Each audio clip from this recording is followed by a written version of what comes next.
França, deixa eu fazer uma pergunta pra você, que é o seguinte. Estava eu pensando, a gente conversou com o Bolsonaro. O Bolsonaro, ele foi um fenômeno, né? É um fenômeno, é uma coisa que acontece raramente, né? Digamos assim, um nome que apareceu, o cara era lá um deputado federal e tal, e virou essa loucura. E a gente conversou com ele, a gente fez um FaceTime aqui, e a gente tava conversando com o Paulo Guedes. O Paulo Guedes entrou e tal, e ele falou um negócio que eu fiquei pensando. Ele falou, olha, esse negócio de... vocês querem fazer pegadinha com o Bolsonaro e não sei o quê, perguntar de política e tal, porque dá pra fazer um monte de pegadinha com o candidato e tal, e você sacanear ele. Ele falou, o problema não é economia a gente tem um monte, a gente sabe, porque é matemática, a gente sabe resolver. Muda a Aí economia. Ele falou o seguinte, o problema do Brasil, a gente tá vivendo uma crise moral, a gente não tá sem uma pessoa pra comandar a bagaça, botar ordem... Falou valores, né? Ele falou uma coisa mais ou menos assim, ele precisa botar ordem no negócio. Depois estava eu conversando com a Amanda e o terapeuta dela na Vila Madalena, fumando tomando uma cerveja, uma coisa assim Artesanal. que eu faço muito de vez em quando. Você tava, E né? eu pensei, estava eu, a Amanda e o terapeuta dela. Beijo, E estava doutor eu Otávio. pensando aquilo que o Paulo Guedes falou. Nós somos humanos, a gente sabe que a gente tem muito defeito, muito gap e tal, e a gente escolheu homens para governar o povo. É uma coisa meio recente. Antigamente era figura divina. Era Deus que nos conduzia. Deus no comando. Deus no comando. Deus é Depois top. os homens passaram a conduzir-nos. E você vai ser um cara que vai conduzir A o bagaça. estado de São Paulo. Se Deus. E conversando com um terapeuta, eu, Amanda e ela falou, sabe o que acontece? Neste momento do Brasil, as pessoas querem a figura de um pai. O povo está procurando um pai para orientar no caminho. O que você acha disso? Você acha que é isso? Você acha que a gente foi muito Foi muito na brisa. na brisa? Bateu demais o canto. Ou você também. acha, Eu acho que as pessoas- ou você acha que Não, eu acho que de alguma forma as pessoas querem, talvez o significado que você chamou de pai, eu chamo dessa história de você ter alguém com autoridade que você respeite, né? A autoridade que você respeita. Normalmente, Professor. a pessoa não consegue enxergar na política ninguém que ela respeite. A pessoa, tal, reclama, xinga e tal, porque ele liga a televisão. Todo dia era um rolo, todo dia era um rolo. Aí o que ele fez? Ele tinha duas opções, tinha o PT e tinha o Aécio. Aí ele fez a opção, quer dizer, quem não votou no Aécio votou no PT e ganhou a eleição.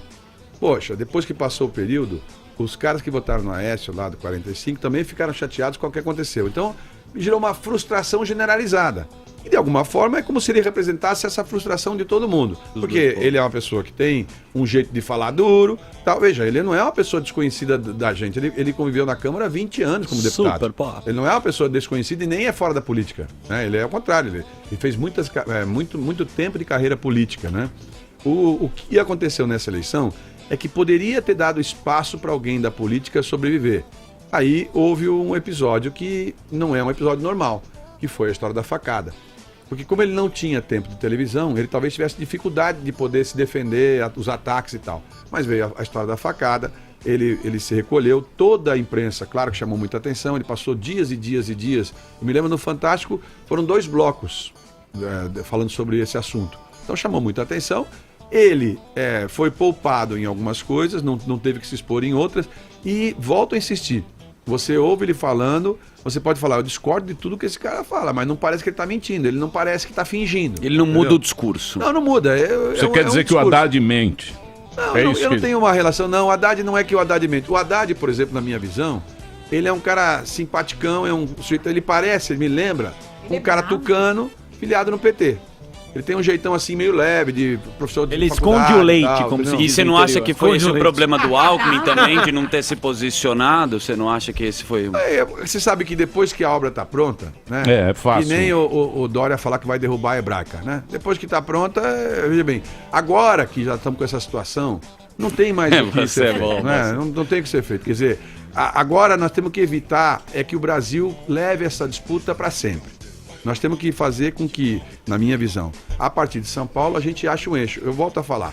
Nós fizemos a independência do Brasil com Zé Bonifácio e não foi derrubado grandes coisas de sangue, né? Nós temos a República. Nós não temos essa tradição de guerra aqui no Brasil. Nós não temos. Nós temos que encontrar um eixo de voltar ao prumo aqui. Dizer o seguinte, ó, você ganhou, você leva, a gente vai dar um jeito de você tocar. E claro, tem limites. O limite é o seguinte, você não pode passar por cima das coisas, você não pode fazer o que você quiser, porque a democracia tem lado que ela, claro que ela é chata. Você vai lá, aprova no Congresso não sei do que. Por exemplo, acabaram de eleger 60, 70 pessoas que nunca tinham passado por vias eleitorais. Pessoas famosas aí de redes sociais, né? Pessoal do MBL. É de todos os jeitos, tem de tudo. É um público que... Eu tive com um deles, uma delas me falou assim, eu é que elegi o Bolsonaro. Aí eu falei, foi você? Eu pensei que fosse o povo que tivesse eleito, né? Porque cada um se acha, porque como rede social é um negócio meio infinito, você, ontem eu tinha postado um negócio assim, há, sei lá, 8 horas, 8h30, tinha 50 mil pessoas assistindo. Realmente é impressionante, quer dizer, é um negócio que cria uma dimensão que você não controla, né? E nesse assunto, todos nós, mais antigos, assim, que mais antigo, tenho 50 anos, mas eu sou uma pessoa mais antiga, né? A gente não tem a mesma facilidade que tem essas pessoas mais novas. Está vindo uma nova geração com esse grau de comunicação. Agora, uma coisa é o digital, o outro é o real. Sim. Por Agora, exemplo, você vai fazer o live lá, Sim. tudo bem e tal. A Mas lei- vai sair da onde essa grana? Ô, A lei Márcio, sai, vai do, cortar- sai Mas, dos homens. especificamente, o que você acha dessa nova geração que entrou, do Kim, do Arthur, do MBL, por exemplo? Não, eles pensam diferente do que eu penso, claro. Porque assim, Frota. eu acho que assim, eles não têm. Então, é uma mistura Demais, Marcelo. de gente Qual que é a famosa. diferença? Qual que é a diferença do pensamento aí do MBL e do senhor? Não tem nada a ver, assim. São meninos de outra geração. Né? Eles não passaram nenhuma das dificuldades, por exemplo. Mas tem boas ideias, não tem? O meu sonho era poder falar em público. Eu era proibido. Não houve um tempo que eu era proibido, pô. Eu queria falar em público, era a Mas minha são vocação, outras entendeu? épocas, né? Eu queria votar para prefeito, não podia. Eu queria votar. Eu achava que votando... Agora, eu sei que depois que você vota e se frustra, enfim, mas não são todos que se frustram. Olha bem, estou dando um exemplo. Eu fui reeleito com 93% dos votos há 20 anos atrás. Agora eu cheguei lá de novo e tive 70% dos votos. Uma cidade daquela, como é que as pessoas votam em mim? Por que eu ando lá na minha cidade e as pessoas me respeitam? O cara pode até concordar comigo, mas ele me respeita, ninguém me ofende. O cara sabe, ó, mas tá aí, ele é dono, anda com os netos dele na praia, vai lá. Eu não fiz mal pra ninguém, entendeu? Eu não procurei o mal de ninguém e nem fiz nada que me desonrasse. Pô. Tantos anos de vida pública, como é que eu não sou processado criminalmente? Né? Por que eu não fui processado criminalmente? Porque muito se fala da corrupção, né? Que é um dos males que Eu sei, mas assolam assim, o país. a gente, você sabe que quantas pessoas você ouve falar que em rádio tem jabá? Que o cara Sim. dá uma grana pro cara falar mal do outro, pra falar bem do outro. Mas é verdade que todo mundo tem jabá? Não é verdade. Quantas pessoas você fala que tem policial que é corrupto? Tem, há de ter. Mas não são todos, pô. Entendeu? Por isso que eu falo, quando você fala, não dá pra generalizar. Eu fui em debate lá, que o Dória falou assim, como é que, na greve, lembra que ele falou? A história do caminhoneiro, ele falou, vagabundo, tudo vagabundo. Pô, não é vagabundo. Os caras, tem muita gente lá, os caminhoneiros, os caras estavam trabalhando, eles não conseguiam pegar o frete, o valor que eles pegavam, não dava pra ir e voltar. O cara tava no desespero. O cara me falou lá um dia, no dia que eu fui conhecer lá os rapazes que estavam na greve, ele falou assim, ó, doutor, eu falei, vocês querem o quê? Intervenção militar? Vocês querem o Bolsonaro? Vocês querem... Ele falou, não, sabe o que eu quero? Eu quero voltar a comer marmitex de R$8. Porque eu tenho uma filha que tem um problema psiquiátrico, o remédio dela custa R$230, e eu ligo para casa lá e ela não tem um remédio para dar para ela. Eu tô andando sem IPVA, sem seguro. Ele falou, eu sou uma bomba relógio nas estradas. Pô, é isso? É. Quer dizer, se o cara apertar demais, o nego pira, meu. Então temos que dar... O cara quer a vida Condição. normal, né? É isso, o cara quer o Só o trabalhinho. Em relação a mas isso é